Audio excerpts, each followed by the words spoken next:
प्रदूषण की real time information के लिए आज ही स्काईमेट AQI ऐप डाउनलोड करें और अपनों की सेहत का रखें ख्याल। नमस्ते दोस्तों, स्काईमेट वेदर में आपका स्वागत है। मेरा नाम महेश पलावत है। यह है देश भर का मौसम अपडेट और मौसम पूर्वानुमान।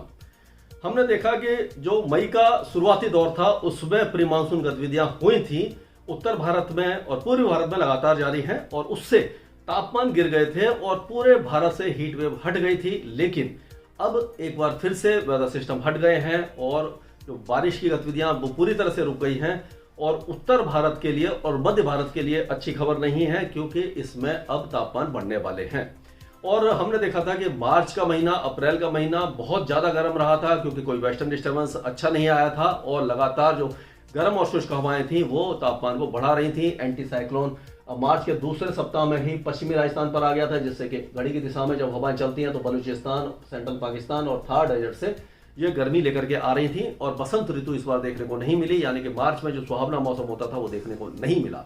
अब क्या होगा कि इस बार जैसे कि ये प्री मानसून गतिविधियां मई में भी बहुत ज्यादा नहीं होंगी, जैसे कि अब मार्च और अप्रैल में ना के बराबर हुई थी, बहुत कम हुई थी, मई के शुरुआती दौर में हुई है और अब कम से कम एक हफ्ते तक कोई भी मौसमी गतिविधि इस इलाके में देखने को नहीं मिलेगी। लेकिन अप्रैल की तुलना में जो वेदर एक्टिविटी है कुछ ज्यादा होंगी। हालांकि बीच बीच में हीट वेव आती रहेगी, जैसे कि अगले 2-4 दिनों में हीट वेव आने वाली है। लेकिन जब जून का महीना आता है तो क्या होता है कि 1 जून को जो मानसून है वो केरल के आसपास आ जाता है। तो अभी तक हमें यही उम्मीद है कि ऑन टाइम मानसून ऑनसेट होगा और जो 22 मई के आसपास अंडमान और निकोबार में आता है वो भी समय पर आएगा, क्योंकि एक साइक्लोनिक सर्कुलेशन बना है, लो प्रेशर एरिया बना है जो धीरे धीरे डीप डिप्रेशन या डिप्रेशन बन सकता है, तो वो भी मानसून को थोड़ा सा एनहेंस कर सकता है। और हम कह सकते हैं कि ये जो वेदर एक्टिविटी है और जब मानसून आ जाता है और जब हवाएं ये दक्षिण पश्चिमी हवाएं जब दक्षिणी प्रायद्वीप के ऊपर आ जाती हैं तो मानसून धीरे धीरे आगे बढ़ता है और 10 तारीख तक बिहार और पश्चिम बंगाल तक पहुंच जाता है।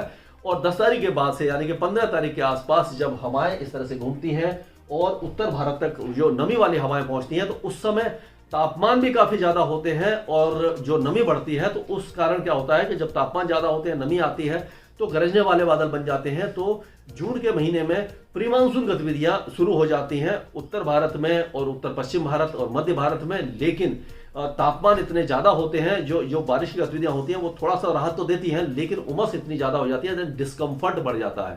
यानी कि जो वेट बल्ब होता है वो वेट बल्ब और ड्राई बल्ब यानी कि जो तापमान है वायु का तापमान और जो एवोपरेशन का तापमान है, इसको मिलाकर के हम ह्यूमिडिटी निकालते हैं। अगर नमी ज्यादा होती है हवा में और तापमान ज्यादा होते हैं तो हीट इंडेक्स बढ़ जाता है, यानी कि डिस्कम्फर्ट बढ़ जाता है, यानी कि फील लाइक टेम्परेचर अगर 37 डिग्री तापमान है और ह्यूमिडिटी 60% के आसपास है, नमी यानी वातावरण में ज्यादा है, तो आपको 40, 42 या 43 डिग्री का जो तापमान फील होगा, यानी कि उमस इतनी ज्यादा बढ़ जाती है तो काफी ज्यादा नुकसान उस समय पहुंचता है। तो खैर वो आगे की बात है। तो अगर हम देखें तो इस समय कोई पश्चिमी विक्षोभ नहीं है, एक बहुत दूर पश्चिमी विक्षोभ दिखाई दे रहा है। ये अब पश्चिम आएगा जो 12 या 13 तारीख तक पश्चिमी हिमालय क्षेत्र में पहुंचेगा, लेकिन ये बहुत ज्यादा कमजोर है, कोई भी खास वेदर एक्टिविटी नहीं देगा।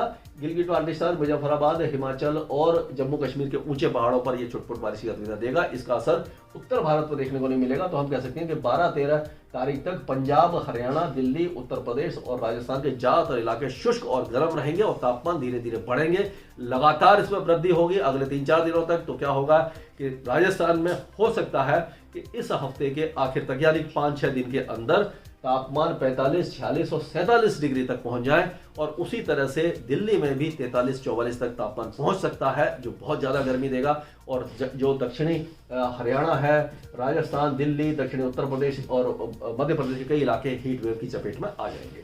पूर्वी भारत के लिए एक अच्छी खबर यह है कि बिहार, झारखंड और पश्चिम बंगाल के साथ साथ उड़ीसा के कई इलाकों में बारिश की गतिविधियां लगातार जारी रहेंगी, रुक रुक कर होगी हालांकि, लेकिन फिर भी इसमें राहत मिलती रहेगी और भीषण गर्मी का प्रकोप इस इलाके को परेशान नहीं करेगा।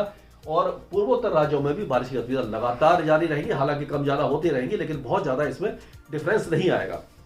अगर मध्य भारत की तरफ देखें तो मध्य भारत में हम जैसे मैंने बता दिया कि आपको राजस्थान, गुजरात, मध्य प्रदेश, छत्तीसगढ़ और महाराष्ट्र के ज्यादातर इलाके पूरी तरह शुष्क और गर्म रहेंगे। सबसे ज्यादा गर्मी जो अभी तो फिलहाल गुजरात में थोड़ा सा तापमान कम है, ये नमी वाली हवाएं आ रही हैं तो अभी बहुत ज्यादा तेज तापमान नहीं बढ़ेंगे, लेकिन राजस्थान में बढ़ेंगे, मध्य प्रदेश में और विदर्भ, मराठवाड़ा और उत्तरी मध्य महाराष्ट्र में तापमान बढ़ जाएंगे और यहाँ पर गर्मी काफी ज्यादा हो जाएगी। और छत्तीसगढ़ में भी गर्मी बढ़ने वाली है। अगर हम दक्षिण भारत की बात करें तो दक्षिण भारत में अभी फिलहाल अगले 2-4 दिनों तक आंतरिक कर्नाटका, केरल और जो ये तमिलनाडु के आंतरिक इलाके हैं, इस इलाके में बारिश की गतिविधियां होंगी। बहुत ज्यादा तेज नहीं बारिश होगी और तटीय आंध्र प्रदेश में भी हल्की फुल्की बारिश हो सकती है। एक low pressure area south Andaman sea में बन गया है जो धीरे धीरे सशक्त होगा, लेकिन अभी फिलहाल इसके बारे में पूरी तरह से पुख्ता जानकारी देना मुश्किल है। और क्योंकि आज ये कल या परसों तक जब ये और ज्यादा सशक्त होगा तो पहले तो ये दिखाया जा रहा है कि ये नॉर्थ वेस्ट की तरफ बढ़ेगा, और लेकिन तट के आसपास आकर के हो सकता है कि वर्टिकल विंड शेयर बढ़ जाए, समुद्री सतह के तापमान कम हो जाए, तो ये तट से पहले ही कमजोर पड़ जाए। लेकिन अभी से ये सारी जानकारी देना थोड़ी सी मुश्किल है, लेकिन हम ये कह सकते हैं कि डिप्रेशन या डीप डिप्रेशन तक सशक्त हो सकता है। साइक्लोन बनेगा या नहीं बनेगा इस पर अभी असमंजस है, लेकिन हम इसके ऊपर नजर रखे हुए हैं, आपको लगातार इसकी जानकारी देते रहेंगे। लेकिन आज, कल और परसों 3 दिनों तक जो अंडमान और निकोबार द्वीप समूह है उसमें भारी से अति भारी बारिश होगी। पूरी मायाबंदर से लेकर के कार निकोबार तक, हटबे वगैरह जितने भी डील, हैवलॉक और पोर्ट ब्लेयर है, ये सारे इलाके भारी बारिश देखेंगे। समुद्र में लहरें ऊंची उठेंगी, हवाएं तेज चलेंगी, और जो भी वाटर स्पोर्ट्स है यानी कि जो खेल की एक्टिविटीज होती हैं इन जो डील, हैवलॉक और पोर्ट ब्लेयर में, वो सस्पेंड हो जाएगी, नहीं होंगी। क्योंकि जब इस तरह का तूफान जैसा सिस्टम बनता है तो ये सारी वेदर एक्टिविटी हट जाती है, जो खेल की गतिविधियां रुक जाती है। तो 3-4 दिन बाद ये सारी फिर से रिज्यूम हो सकती है और मौसम काफी ज्यादा सुहावना हो जाएगा। अपना ख्याल रखें उस इलाके में जो भी रहते हैं, और इसके आगे जो भी अपडेट होगा मैं आपको लगातार अपडेट दूंगा। स्काईमेट वेदर में अभी के लिए इतना ही। मौसम से जुड़ी जानकारी और लाइव मौसम खबरों के लिए हमारे YouTube चैनल को सब्सक्राइब करें और बेल आइकॉन दबाकर हर अपडेट पर रखें नजर।